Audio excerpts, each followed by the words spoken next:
Assalamu alaikum, dear students. As you know,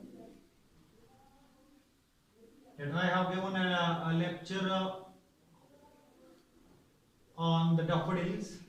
Now it is part second.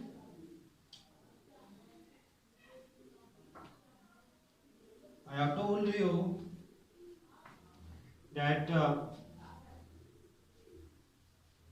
this poem, the daffodils, has four stanzas.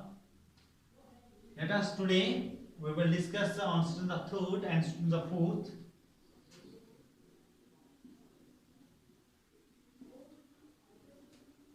Stanza third is the waves beside them danced, but they outdid the sparkling waves in glee. A poet could not be but a bay in such a jocund company. I gazed and gazed, but little thought what wealth the show to me had brought. For often, it's oft here, it's often word.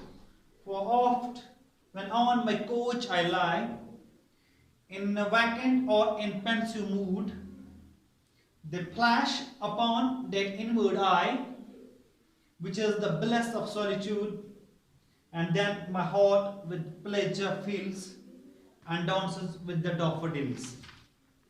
So, now you know that what a daffodil is. A yellow colored flower blooms in spring. तो जैसा आपको मालूम है कि शायर ने ये नज़म डैफोडिल्स जो है इसमें नेचुरल ब्यूटी को उजागर किया है. Because Wordsworth was a natural poet, he loves nature very much. So in this stanza, he says, the waves beside them danced. क्योंकि ये जो डैफोडिल्स थे वो ओलिस वाटर झील जो इंग्लैंड में है उसके किनारे पे थे, तो उसने कहा the waves beside them danced. जो लहरें उस झील से उठती थी वो भी नाच रही थी. नहीं, खूबसूरत समा था वहां पे शायर के लिए. वो एक्साइट हो रहा था, खुशी महसूस कर रहा था. But they the waves beside them danced, यानी जो झील में जो लहरें उठती थी वो नाच रही थी. शायर उन लहरों को देखकर खुश होता था. बट दे ये जो वर्ड है ये डैफोडिल्स के लिए इस्तेमाल हुए हैं. बट दे यानी इसके माने यहां पे है daffodils. But daffodils, they in the daffodils, but they outdid the sparkling waves in the glee. लेकिन वो जो daffodils हैं, they surpassed, यानी उनका असर जो था, उनकी जो खूबसूरती थी, वो इन लहरों से भी ज्यादा थी. A poet could not be but a bay. A poet could not be but a bay in such a jocund company. But a gay. क्योंकि शायर कह रहा है a poet could not be but a gay in such a jocund company. ये जो happiness का moment है शायर के लिए, jocund company, happy company, happy company. शायर उस हैप्पी कंपनी को यानी उसको हमेशा याद रखता है, उसको अपने जहन में उस तस्वीर को खींचता है. I gazed and gazed but little thought what wealth the show to me had brought. शायर उसको देख रहा है, उस मंजर को देख रहा है, लेकिन इसी असरा में शायर के जहन में एक सोच आती है. वो सोचता है what wealth the show to me had brought, इन्हें मुझे कौन सा धन, कौन सी दौलत मिली है इस खूबसूरती को देखकर. उससे कौन सी दौलत मिली है? वो है खुशी की दौलत शायर को मिली है। खुशी की दौलत जो है वो सबसे बढ़कर होती है और शायर को डैफोडिल्स ने वही खुशी दी है। For oft, it is often word here, oft, often. For oft,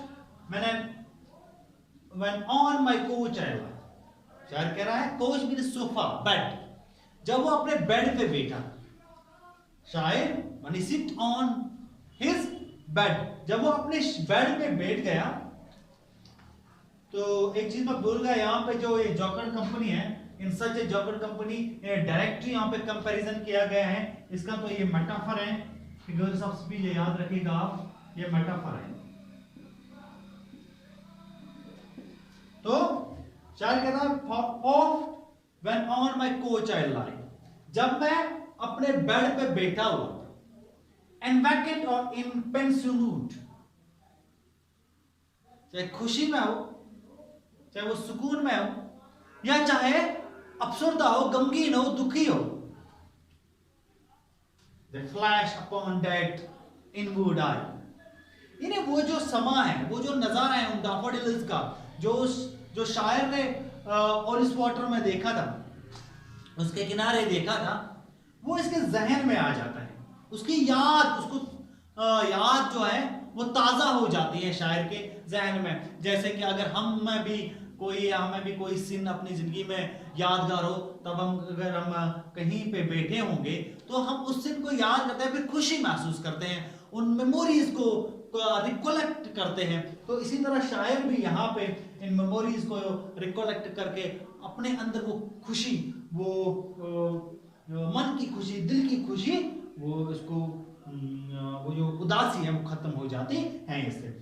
They flash upon that inward eye, which is the bliss of solitude, and then my heart with pleasure fills and dances with the daffodils, which is the bliss of solitude. इन्हें तन्हाई के लिए एक आला है, एक साथी है, एक खुशी है कि जब हम उन मेमोरीज को याद करते हैं। अगर आप तन्हा होते हैं, फिर आप किसी सीन को याद करते हैं, तो वो जो मेमोरीज हैं, वो जो नज़ारा है वो आपके सामने आ जाता है, तो आप उसी में खो जाते हैं। तो शायर भी यहाँ पे उस खुशी में खो गया, उस सीन को याद करके, उस विजिट को याद करके, क्योंकि उस वक्त उसकी बहन उसके साथ थी, तो वो खुश हो जाता है। And then my heart with pleasure fills, तो उससे उन चीज़ों को याद करके शायर कह रहा है कि मेरा जो मन है, मेरा जो दिल है, वो खुशी से भर जाता है। And dance with the daffodils, तो वो, क्योंकि वो जो खुशी है वो सिर्फ इन डैफोडिल्स की वजह से शायर को मिलती है। किस तरह वो डैफोडिल्स नाच रहे थे, इसी तरह शायर का मन खुशी से झूम रहा है। तो यहाँ पे ये जो है and dance with the daffodils, ये अलिट्रेशन है, ये अलिट्रेशन है। अलिट्रेशन मालूम है आपको, अलिट्रेशन किसे कहते हैं? जब हम जो कॉन्सोनेंट साउंड्स हैं जब रिपीट हो जाती हैं तो उसको हम अलिट्रेशन कहते हैं। तो hope you have understood this poem इंशाल्लाह। ठीक।